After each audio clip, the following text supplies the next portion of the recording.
Everyone likes video games. He likes video games. She likes video games. Okay, maybe he doesn't like video games. Even the US government likes video games. Check out their sick montage.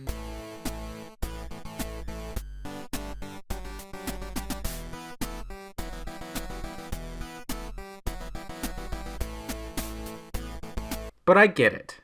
Sometimes you're squatting in an abandoned cellar, eating what few morsels you can scrounge together. And the only thing to call your friend is video games. But you can't necessarily afford to buy more. You know, because of the 2008 housing market crash. But that's where this guide comes in. As a certified cheap bastard, I'm here to stretch your dollar, or lack thereof, as far as possible. There is a caveat, of course. If you can't afford to spend any money on video games, you probably don't have the greatest PC in the world. With that being said, everything I'm about to show you here today, you can probably run on even the shittiest of a PC. Alright, without further ado, let's get this started, you fucking gamers, gaming nation. Let's get it going. Is this video still going? We'll start with the most obvious thing, and that is free giveaways. Truth be told, this category is pretty slim pickings, which makes sense. Most developers really cannot afford to give away free shit constantly, but it does happen on a fairly frequent basis. I know some of you are absolutely disgusted, practically retching at the thought of using reddit.com for anything. Who's been going on reddit.com? It was me. Well, it was fucking one of yous. Disgusting!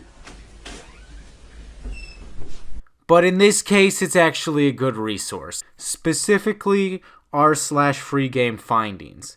This is a compilation of all the free giveaways on a current basis.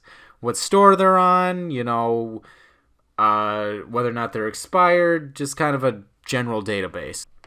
However, the most consistent place you can get free games at is, of course, the Epic Games Store. In a bid to actually get people to use their service for something besides just being the Fortnite launcher, they give a bunch of free shit away constantly. But they can get fucking pranked when you don't actually buy anything and you just play all the free stuff. Got him! Still, this really is not a good way to bulk out our library. You're limited to a few games here and there, you might not like what they have to offer, and there's no guarantee you'll be able to actually run what they're giving you. So this is definitely a good start, but it's not something we should really rely on. A cornerstone for free games for many a year. I'm shaking the damn pen and it's making noise. A cornerstone for free games for many years. People making content not necessarily for any type of monetary gain, but for sheer love of the craft. You love to see it. But what happens when Adobe, those fucks, terminate the service that all of these games run on, thus making them completely unplayable?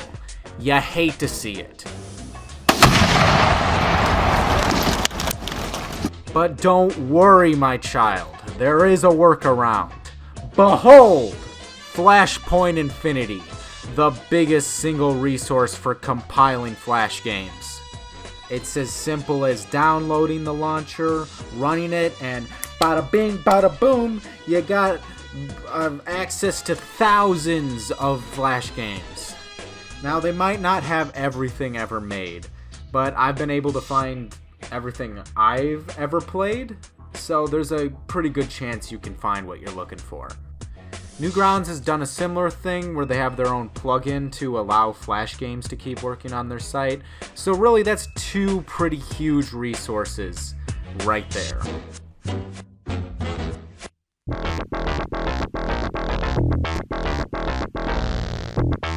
I don't really need to introduce Doom, do I? I'm sure there's like a 7-hour video essay explaining why Doom was good, so let's just get to the point, shall we? Doom has an insane modding community who've been pumping out projects year after year since basically the game launched. But while it may be true that those mods and all that community content is free, it is still locked behind the paywall of Doom and Doom 2. Quick history lesson. John Carmack was a huge proponent of the free trade of ideas. And being an all-around cool guy, he eventually released the source code of Doom to the public, so it's free for anyone to use.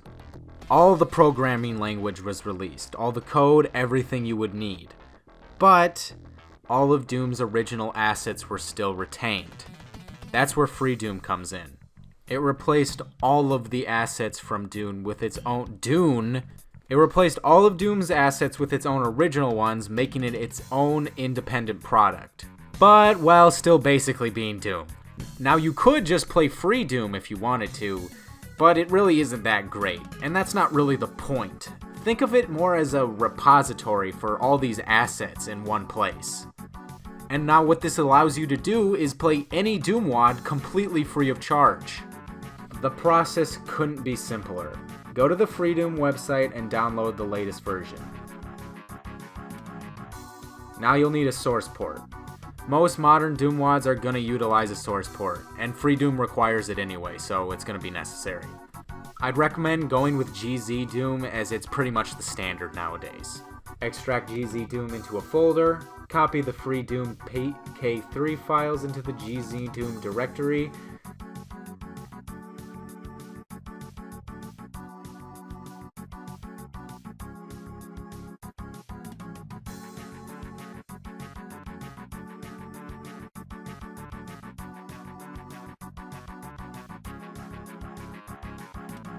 set up a folder for the Doom WADs themselves, or you can just put it with GZ Doom, it doesn't really matter. And you should be good to go. Just run the WAD using GZ Doom, pick Free Doom, you should probably pick Phase 2 because that includes the Doom 2 stuff, and bam, you're playing Doom WADs. You've now just tapped into one of the largest modding communities ever, and you didn't even have to spend a dime. It's certainly not hard to find recommendations, but if you need a place to start, I would check out Doom World's top 100 Doom WADs of all time.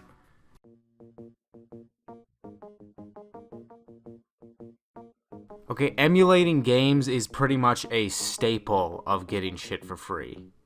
Even a low-end device is going to be able to play up until probably the 6th generation of consoles, and there's no way you're going to get through all those libraries before you leave this mortal coil. Watch out, the Reaper's coming! But I digress. Before we can contemplate our meaningless lives, play video games, we first have to actually set up the emulators. And lucky for us, it's extremely simple.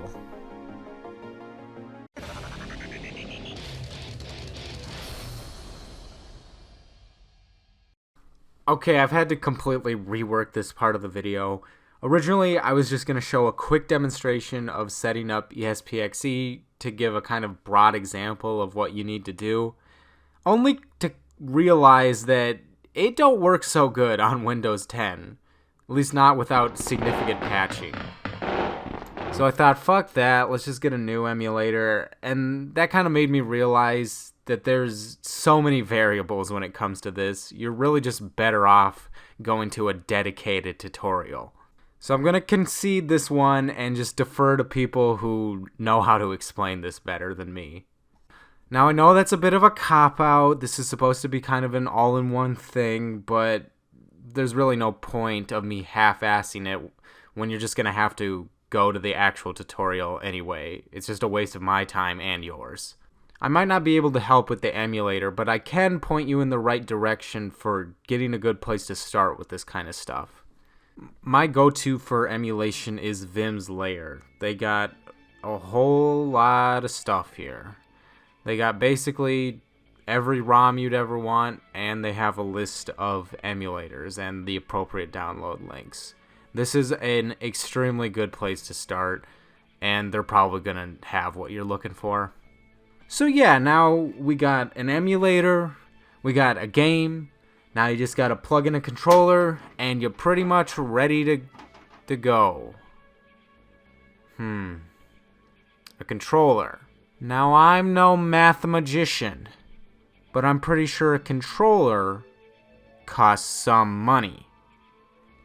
And I'm no rocket surgeon, but I'm pretty sure some money is more than no money. If you have some kind of dedicated PC gamepad or some other controller with means of connecting it to your computer, that's great, but I can't assume every single person has that. So you might be thinking, if you're in that category of people, well, this section is just a complete bust. Well, you have a couple options. First of all, you don't have to use a controller. All the keys are going to be binded automatically to the keyboard, but it's not very ideal for most games, and it kind of makes it a bitch to play. We can always tap into turn-based RPGs because that doesn't really matter what control method you use. There's also some console games that do support keyboard and mouse. I know of a couple of Dreamcast games that do this, and a slightly larger list of PS2 games that do this, but this is still a pretty small list. Finally, there are some scripts out there that allow proper use of the mouse, but the only ones I know of are GoldenEye, Perfect Dark, and the Time Splitter series.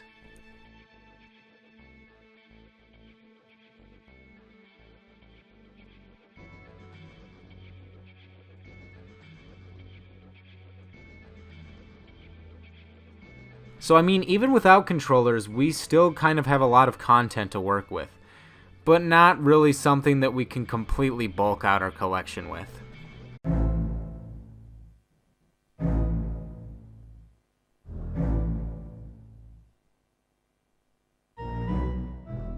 Well, first of all, what even is Abandonware? Well, it's software that has been abandoned. Good night, everybody. Fucking take my wife, please. Bye. Whether the company that made the software has gone out of business, can't sell the product anymore for legal reasons, you'll see this a lot with licensed games, or they simply just don't want to sell it anymore. Once a product has completely ceased support, there's no official way to buy it anymore, and there's basically no legal, quote-unquote, way of obtaining it, it is more than likely abandonware. I'm certainly no lawyer, and I sincerely doubt this definition is legally sound, but if a company is making no money off a product, they're probably not going to care what you're doing with it anyway. Unless you're Nintendo, of course. Regardless of any of that, you do not need to worry. There is a very, very, very slim possibility that you're going to get in trouble for this. Before we do anything, we need a program to mount what are called ISO files. If you're searching through Abandonware, this will be necessary, because most, if not all, places are going to use these. An ISO file is basically a digital version of a CD. Now, normally you would just take a CD, put it in your optical drive, and then the computer would read the disc. Now, with a digital CD, we obviously can't put anything digital in a physical space. So what we're gonna need is a digital disk drive for our digital disc. Now the program I typically use is called WinCD-EMU. Once you have that installed, you'll need your game. After you've downloaded your game, you're then going to right click on it. You'll see an option called Mount. Click on that and it will automatically mount the ISO to a virtual drive. Once it's mounted, it's as simple as installing the game. If you have a game with multiple CDs, you'll just mount the second one, third one, fourth one, how many ever discs you have in the same place when it asks you to. Now you know how to do it, so let's go get some games.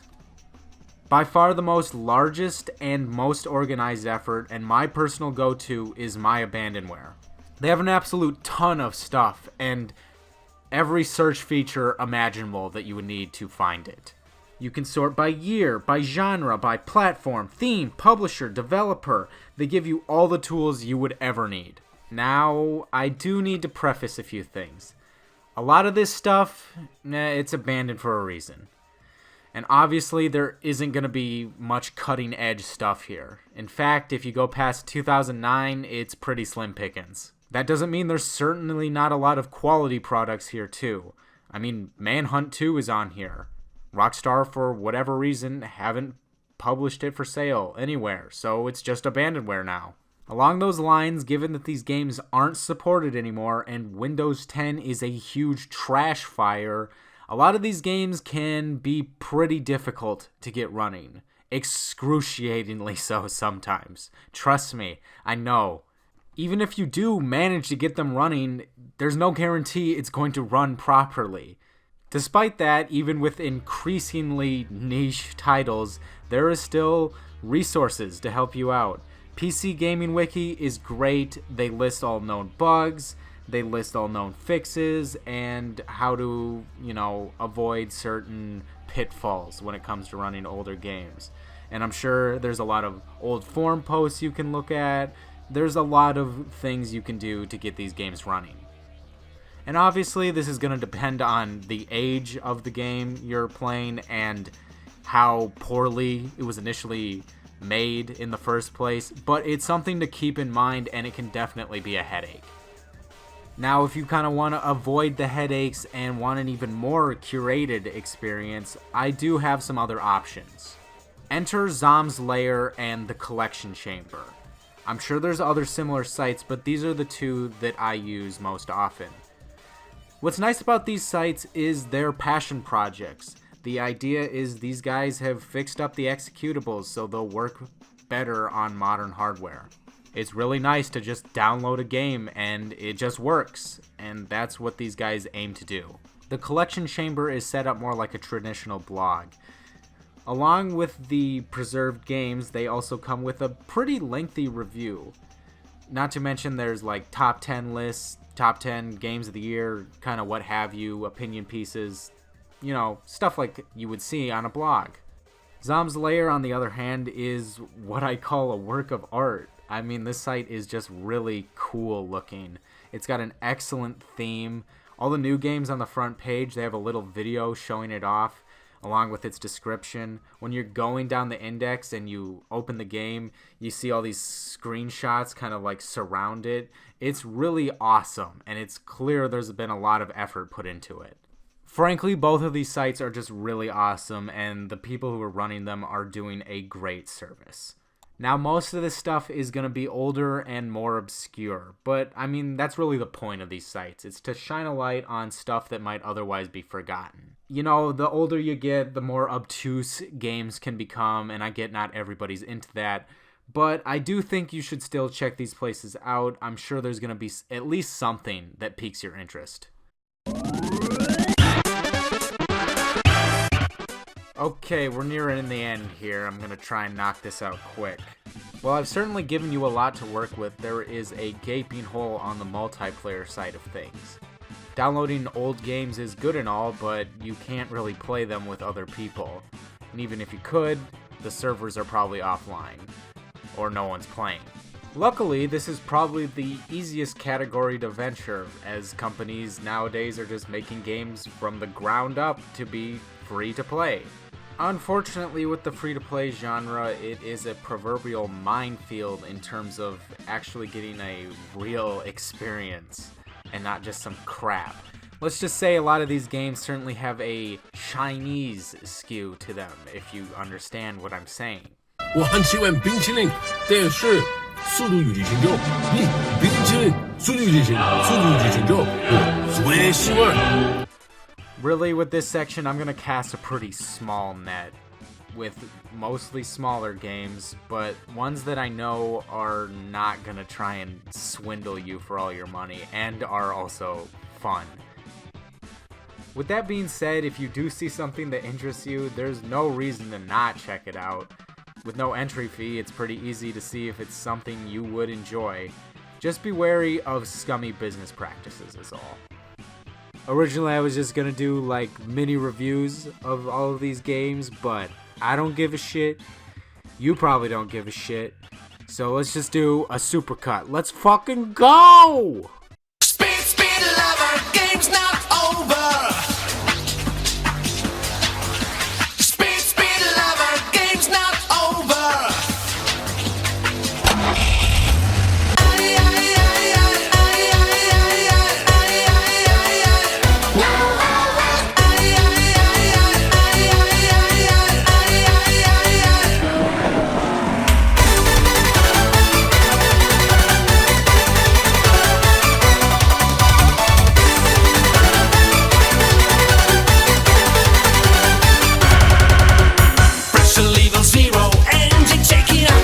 Okay, truth be told, I don't play a lot of free-to-play games. I mean, this is fairly obvious by the list I just gave you. But to be fair, most of the free-to-play games I used to play don't exist anymore. So I really can't recommend those now, can I? In all seriousness, I wanted to make sure these games could be run by anyone and that I could attest to the fact that they were good. Well, gee willikers, that certainly was something. Oh, talk much, idiot. I tried my best to make this video entertaining, but also have good information, so hopefully I succeeded. Hopefully you enjoyed it. All the things I mentioned will be linked in the description. And yeah, I hope you enjoyed. I'm gonna go, but I'll catch you on the flip side. Goodbye.